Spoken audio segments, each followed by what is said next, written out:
ये 4 संकेत बताते हैं कि आप पर पितृदोष है।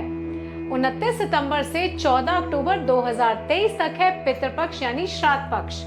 ये 15 दिनों का ऐसा समय होता है जिसमें हम अपने जीवन से पितृदोष या पितृश्राप को समाप्त कर सकते हैं और अपने पितरों, अपने पूर्वजों को प्रसन्न कर सकते हैं। हमारे धर्म शास्त्रों में कहा गया है कि पितृ देवताओं से भी जल्दी प्रसन्न हो जाते हैं और पितरों को प्रसन्न करने का मौका हम सभी को प्रत्येक वर्ष मिलता है शारदीय नवरात्रों से ठीक 15 दिन पहले, यानी आश्विन मास के कृष्ण पक्ष को ही श्राद्ध पक्ष या पितृपक्ष कहा जाता है। लेकिन सबसे जरूरी बात समझने की ये है कि पितृदोष या पितृश्राप आखिर होता क्या है और इस दोष के होने से जीवन में किस प्रकार की समस्याएं आती हैं।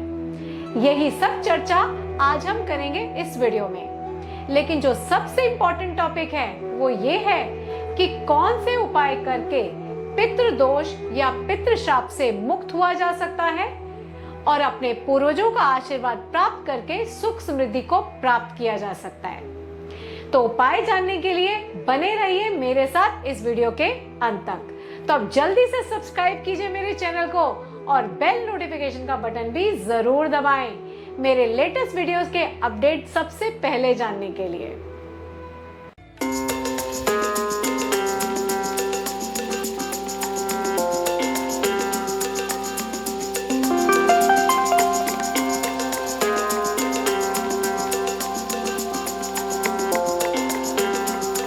दोस्तों, मैं मोनिका गोचर आचार्य।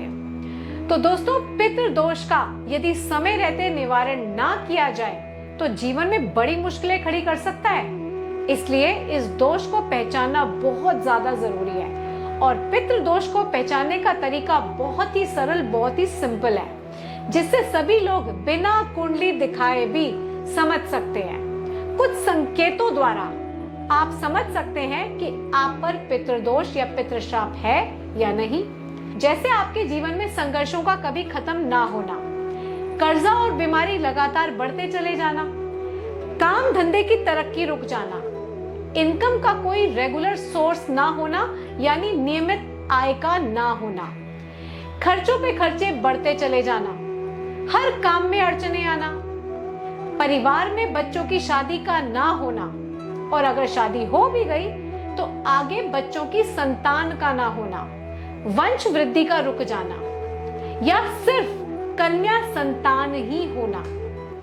अगर आपके साथ भी ऐसा ही कुछ हो रहा है तो सावधान हो जाइए, क्योंकि ये सब समस्याएं पितृदोष या पितृश्राप की तरह संकेत करती हैं, जिससे परिवार के सभी लोग प्रभावित होते हैं, बच्चों से लेकर बुजुर्ग तक। पितृदोष, जिसे राहु केतु दोष भी कहा जाता है, ये एक ज्योतिषीय ग्रहण योग है जिसमें राहु और केतु ग्रह सूर्य, चंद्रमा, मंगल और बृहस्पति ग्रह पर ग्रहण लगा देते हैं। इसके अतिरिक्त कुंडली में कुछ भावों में राहु केतु की स्थिति होने से भी पितृदोष बनता है। जैसे पंचम और एकादश भाव में अगर राहु केतु की स्थिति हो तो ये पितृदोष बना देती है। इसके अतिरिक्त और भी कई योगों से कुंडली में पितृदोष का निर्माण हो जाता है। तो पितृदोष के कारण किस प्रकार की समस्याएं आपके जीवन में आती हैं वो भी जान लेते हैं। पितृदोष के कारण पारिवारिक समस्याएं भी आती हैं, जैसे परिवार के सदस्यों के बीच संघर्ष, लड़ाई झगड़े और कड़वाहट होना। पितृदोष के कारण करियर में जबरदस्त अड़चनें आती हैं, जॉब में स्टेबिलिटी नहीं मिलती, कॉम्पिटिटर्स की वजह से नुकसान उठाना पड़ता है, व्यक्ति का स्वास्थ्य ठीक नहीं रहता, तनाव, चिंता, किसी अनहोनी का डर बना रहता है, कोर्ट केस या चोरी होने की संभावना भी बन जाती है। पितृदोष धन संबंधी दिक्कतें भी देता है, कितनी भी कमाई कर लो पर पैसा टिकता ही नहीं और कई बार तो इनकम लगातार घटती चली जाती है।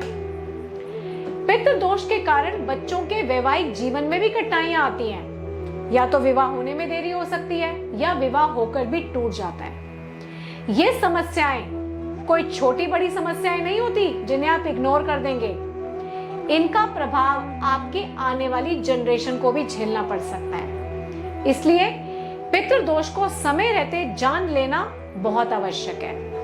इसके लिए आपको किसी योग्य ज्योतिषी को अपनी कुंडली दिखाकर ज्योतिष शास्त्र अनुसार पितृदोष के उपाय जरूर कर लेने चाहिए, जैसे कि दान, पूजा, मंत्र जाप और धार्मिक क्रियाएं।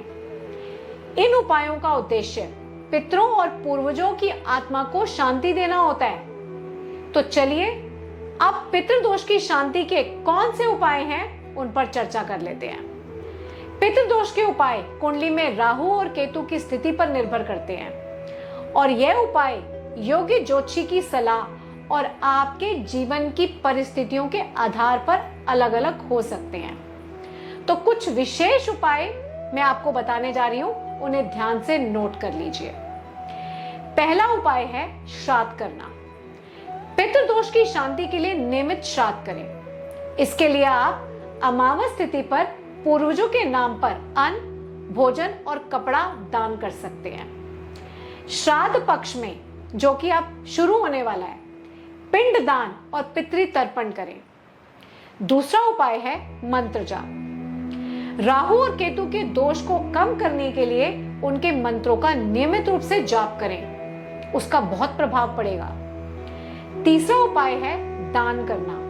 गरीबों को खाना खिलाना और दान करना भी पितृदोष को दूर करने में सहायक होता है। चौथा उपाय है प्रायश्चित करना और तीर्थ यात्रा करना। कुछ प्रायश्चित क्रियाएं पितरों की आत्मा को शांति प्रदान करती हैं और तीर्थ यात्रा करने से भी पितरों की आत्मा को शांति प्राप्त होती है और बदले में वो आपको सुखों से भर देते हैं। पांचवा और आखिरी उपाय है अच्छे कर्म करना और दूसरों की मदद करना और अपने घर के बड़े बुजुर्गों को उनके जीते जी आदर सम्मान देना, उनका ख्याल रखना, उनका दिल भूल से भी नहीं दुखाना। यह आखिरी उपाय सबसे आसान है, पर इस उपाय का फल न केवल इसी जीवन में सुख प्रदान करता है, बल्कि जन्मों जन्मों के पितृ ऋण से भी मुक्ति दिलाता है। इन 16 दिनों में पितृ तर्पण अवश्य करें और कुछ भी करना यदि संभव ना हो तो पितृपक्ष में अपने पितरों को मन से याद करते हुए उनसे जाने अनजाने हुए अपने भूल अपराधों की क्षमा मांगे और गीता का पाठ करें।